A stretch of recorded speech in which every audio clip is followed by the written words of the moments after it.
speaking of Romney's taxes, I want to pivot here to this because I think this story is not over, and I think part of the reason why they were so, I think they so quickly.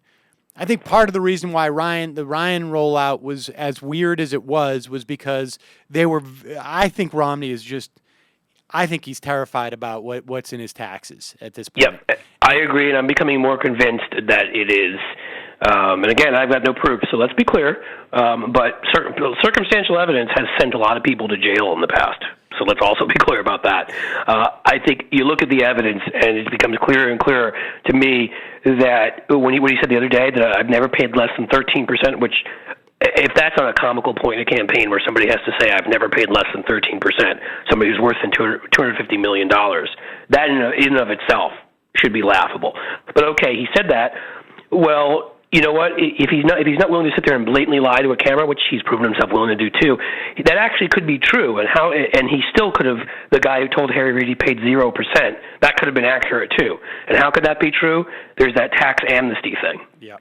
All these guys that had their money in places like the Caymans and the Swiss banks and Luxembourg and all the other tax havens around the world. In October, they had until October of 2010. Magically, it's like almost like a coincidence or something that he was willing to release 2010, but not, taxes, but not 2009.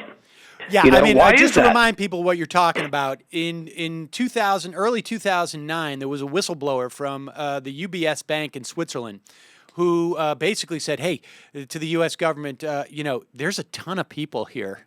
Maybe not a ton, but there's a sizable amount of people here who have sort of these, who are evading taxes with accounts here that the UBS bank is fully aware are set up specifically to illegally evade U.S. taxes. Not an avoidance scheme, not a legal scheme to pay less taxes, literally illegally evading. The U.S. government... Son of boss-ish, if you will. Yeah, and the U.S. government got the names of these people and basically said, you have, X amount of months... So October of 2010 was the actual date. I was just reading something on this. To close the account and to pay a fine in the amount that you owe, and I believe probably more... Yeah, actually, I can answer that one. Paul Abrams wrote a great piece on this, who's a progressive activist, but also a businessman and a lawyer who's been, started a lot of his own businesses, let's just say. He's a friend, and he wrote some great pieces on this for the Huffington Post because he knows a lot about this.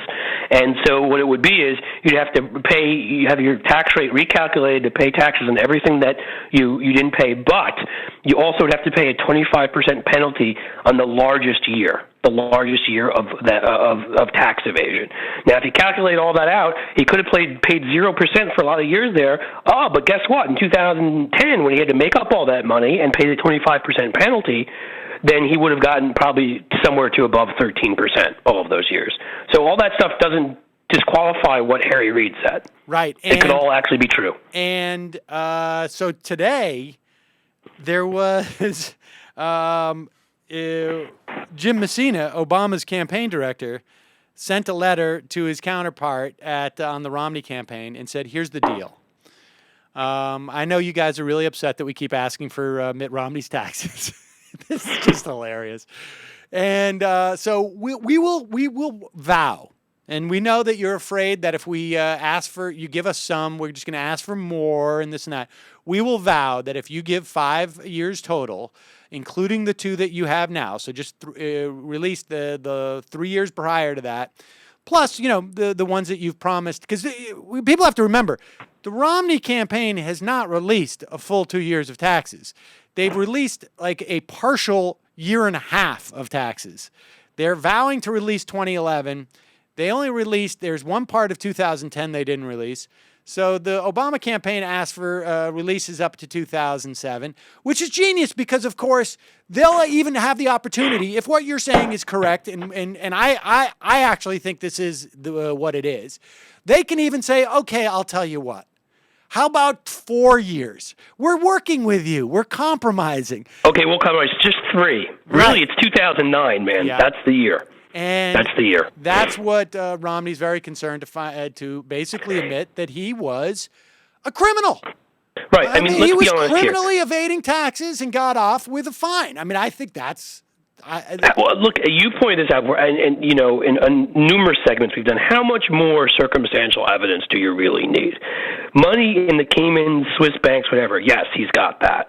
A history of finding ways to avoid taxes, that have been deemed criminal eventually. The son of boss scheme that Marriott did, that even John McCain called a criminal scheme. Right. Okay, so we know that.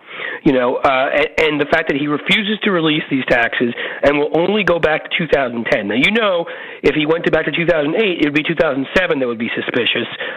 Whatever year he stops at, anything less than giving at least 8-10 years of taxes, like most of these guys do, tells you there's something there. Don't you think if he could possibly have given 3 or 4, or maybe 5 years, then he would have been able to say, look, I've given you 5 years, that's enough. And I think people would have accepted that and said, yeah, of course, that's enough, 5 years. Okay, it's not 10 like some guys do, but 5 years gives us a pretty good idea.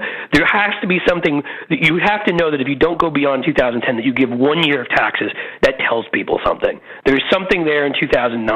This seems to be by far the most logical thing. Of course, people point out the other thing is potentially that the stock market crashed around that time.